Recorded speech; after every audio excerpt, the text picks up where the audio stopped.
Hello,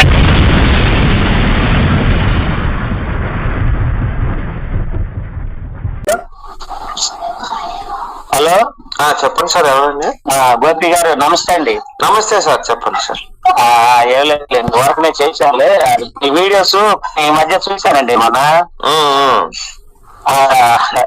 మీతో చేసి మాట్లాడాలనిపించింది. నేను అప్పుడు అంతే బాగా చేశాలే. మీ ఇంటెన్షన్ నా ఇంటెన్షన్ ఒకటే. ఓకే సార్, సూపర్ అండి. అందుకని మామూలుగా చేసి మాట్లాడదా సరదాగా చేశానండి. మనం మన ఆలోచన ప్రతిదానికి ఒక మూలం ఉంటదండి. Okay sir. ఆ మూలం మనం దాని మూలానికి ఇప్పుడు మీరున్నారు, ఆన్సర్ చెప్పండి అన్నారు.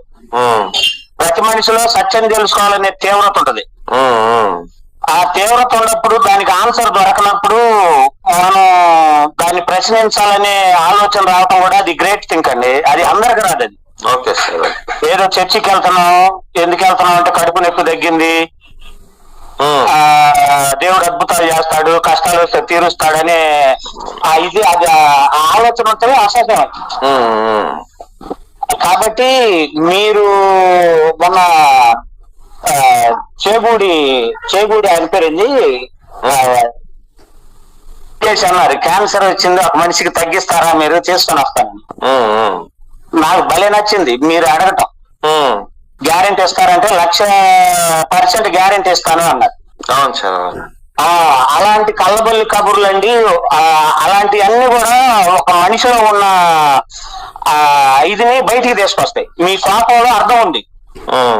ఎందుకంటే దేవుడు అంటే ఆ స్థాయికి తగ్గట్టే ఉండాలి కానీ ఆ స్థాయిని దేవుడు గొప్పడైతే గొప్ప నీలో కూడా గొప్ప ఉండాలి అనేది మీ మనసు. ఆ దేవుడు జ్ఞాని అంటే ఆ జ్ఞానం కూడా కలిగి ఉండాలనేది మీ మనసు. అవును సార్. అది చాలా నాకు బాగా నచ్చిందండి. నేను మీరు మాట్లాడుతుంటే ఒకప్పుడు నేను ఇబ్బంది పెట్టిన పాస్టర్లు అందరూ బొట్టు పెట్టుకోరు, తెల్లచీరలు వేసుకుంటారని నేను రోడ్డు మీద నేను మహాచారిస్తున్నాను ఒకప్పుడు. నేను మీ అంత ఇది కూడా ఉండదు, భయంకరంగా తిట్టి ఇచ్చేసాడండి. అయితే దేవుడి దగ్గర ఏం చేశానంటే నేను ప్రభు దగ్గరకు వచ్చాను. నేను కూడా యేసు ప్రభు దగ్గరకి యేసు ప్రభుని నేను నమ్మాను. అయితే ఇప్పుడు మీరు అన్నారు చూసారా, ఇదిగో బైబుల్లో ఎలాంటివి ఉన్నాయని. మీరు క్రిస్టియన్ అండి ఇప్పుడు? నేను ఇప్పుడు క్రిస్టియన్ అండి, పాస్టర్ని. మీరు పాస్టర్? అవునండి, పాస్టర్ని. మీరు పాస్టర్ అయింది నాకు సపోర్ట్ చేయటం సార్. బైబిల్ రాస్తే దానికి ఒప్పుకోదు కదా. నేనండి యథార్థతను సపోర్ట్ చేస్తా. యేసు ప్రభుని నమ్ముకున్నాను కదా అని యేసు ప్రభులో తప్పులుంటే అవి కప్పుపుచ్చే నీచమైన మనసు నాకు ఉన్నదండి. ఎందుకంటే దేవుడికి మనం ఎప్పుడు నచ్చుతామంటే దేవుడు నా దేవుడైనా సరే తప్పు ఉంటే నిలదీసేవాడే దేవుడికి నచ్చుతాడు. ఆయన అంటే క్షమాగుణం కదండి. ఇప్పుడు తప్పు చేసిన వాళ్ళకి శిక్ష ఉండాలని చెప్పి ఇప్పుడున్న సమాజం గాని, అవునండి, ఎప్పుడున్న సమాజం గాని కోరుకునేది తప్పు చేసిన వాడి శిక్ష పడాలి అనే కోరుకుంటుంది. అవునండి. మరి ఆయన చెప్పిన సిద్ధాంతం అంతా కూడా తప్పు చేస్తే క్షమించి మారు మనసు పొందాలి అని చెప్తున్నాడు. అది కరెక్ట్ కాదు కదా అని మేము పెంచుకున్న సిద్ధాంతం అండి. అవునవునులేండి, మీ ఆలోచనకు అర్థం ఉంది. అయితే నేను ఒక మాట చెప్తా అండి, మీరేమనుకోకపోతే. నేను దేవుళ్ళకి ఎలా వచ్చాను అనేది నా మనసు మీకు పరిచయం చేస్తాను, నా ఉద్దేశం. చెప్పండి. తర్వాత ఎందుకంటే మీకు ఒక నా మైండ్ ని మీరు ఇది చేసుకుంటారు కదా, అందుకని నాకు ఫస్ట్ నుంచి ఒక ఇది ఉండేదండి, పరిశీలించి నమ్మటం అలవాటు. ప్రతిదాన్ని కూడా ఇది చేస్తే మా వాళ్ళందరూ చిన్నప్పటి నుంచి కూడా నన్ను సాధిస్తుంది ఇదని. అలాగా ఇది చేస్తా ఉంటే ముందు దేవుడి మీద నాకు ఎందుకు కోపం అంటే, చావు పెట్టాడు చిన్నప్పటి నుంచి నాకున్న మైండ్. దేవుడే పుట్టించినప్పుడు అదే దేవుడు మరణం ఎందుకు పెట్టాడు? ఆ మరణం పేరుతో భర్త చనిపోగానే భార్య పిల్లలు ఆయన మీద పడి ఏడుస్తా ఉంటే అది చూసి ఆనందపడేవాడు వాడేం దేవుడు?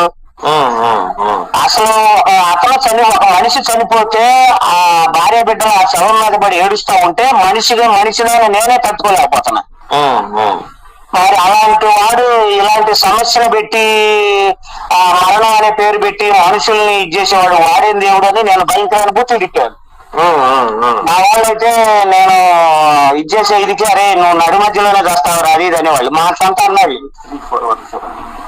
అర్థమైందండి. అర్థమైంది సార్, అర్థమైంది. మా వాళ్ళు అంతగా తిట్టేవాళ్ళు. ఎందుకంటే ఆ దేవుడు అంటే పుట్టిస్తే ప్రతిదానికి ఒక నిర్దిష్టమైన కారణం ఉండాలి, ప్రతిదానికి రీజన్ ఒకటి ఉండాలి. ఆ రీజన్ ని ఎప్పుడు నేను పరిశీలించుకుంటా రావటం నాకు అలవాటు అన్నమాట.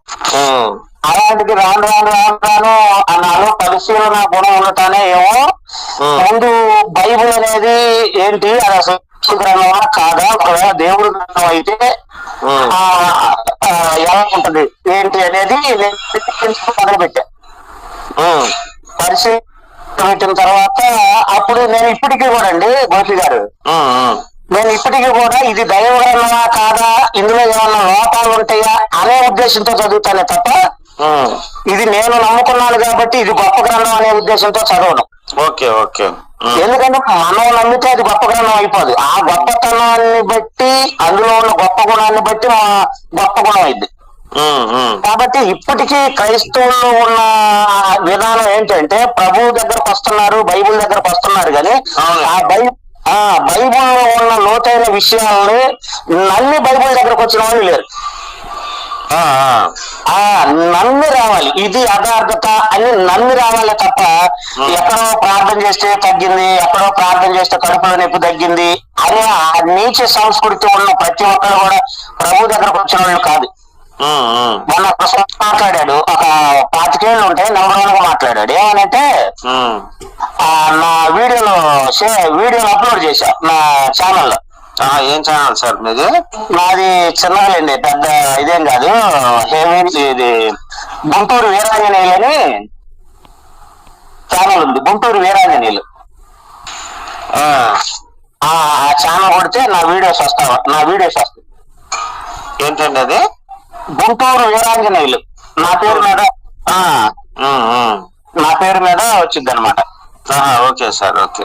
ఇంకా అట్టాగా నా పరిచయాన్ని ఎవరన్నా యేసు ప్రభు గురించి చెప్పడానికి వచ్చినా మేము వస్తున్నాం రా మీ ఇళ్ళకి, మా దేవుడి గురించి చెప్పడానికి మీరు ఎందుకు వస్తున్నారా అనేవాడిని. ఆ బొక్కాలే అనేవాడిని. మేము రానప్పుడు మీరెందుకు? మనిషి మరి పుట్టడం చచ్చిపోవడం ఇవన్నీ మరి దీనికి ఏమన్నా మీకు వచ్చినాయా? అంటే